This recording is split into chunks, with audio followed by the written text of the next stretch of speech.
National highway നിർമ്മാണത്തെ തുടർന്ന് വഴി നഷ്ടപ്പെട്ട വാടാനപ്പള്ളി പഞ്ചായത്തിലെ ഉപ്പുപടന്ന നിവാസികൾ അനിശ്ചിതകാല സമരം അവസാനിപ്പിച്ചു.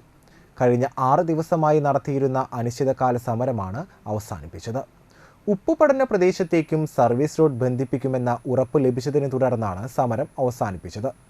ദേശീയപാതയിലേക്ക് സ്ലിപ്പ് റോഡും നടപ്പാതയും ഉൾപ്പെടെയുള്ള പ്രവർത്തനങ്ങൾ നാളെ മുതൽ ആരംഭിക്കും. ബൈപ്പാസ് നിർമ്മാണം മൂലം 80ഓളം കുടുംബങ്ങളുടെ പ്രധാന വഴിയായി ഉപയോഗിച്ചിരുന്ന ഉപ്പുപടന്ന റോഡിലേക്ക് സർവീസ് റോഡ് ഇല്ലാത്തതിനാൽ പ്രദേശവാസികൾ ഒറ്റപ്പെട്ട അവസ്ഥയിലായിരുന്നു. 3 വർഷക്കാലമായി നിരവധി തവണ ദേശീയപാത അധികൃതരുമായും സംസ്ഥാന സർക്കാരുമായും നിരന്തരം പരാതികളും സമരങ്ങളും നടത്തിയിട്ടും പരിഹാരം ഉണ്ടാവാത്തതിനാലാണ് സമരം ചെയ്തത്. സമരത്തിന്റെ ഭാഗമായി ദേശീയപാത നിർമ്മാണ പ്രവർത്തനങ്ങൾ നടക്കുന്ന പ്ലാൻ ഉപരോധിച്ചു.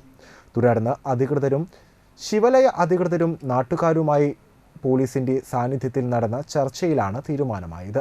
ഗ്രാമപഞ്ചായത്ത് അംഗവും സമരസമിതി ചെയർമാനുമായ KS ധനേഷ്, സമരസമിതി കൺവീനർ മഹേഷ്, കമ്മിറ്റി അംഗം അഖിൽദാസ്, KR ബിനീഷ്, ഗ്രാമപഞ്ചായത്ത് അംഗമായ Santhosh Panikkassery, Divin Das P, Jayesh Madhavan, Nishank NS, Shaina Sajeev Kumar, Rahana Kannan, Sunil Kumar, Shobhana Prasad, Shali Sudheer, Susheela Surendran, Vishnu NP എന്നിവരുടെ നേതൃത്വത്തിലാണ് ചർച്ച നടന്നത്.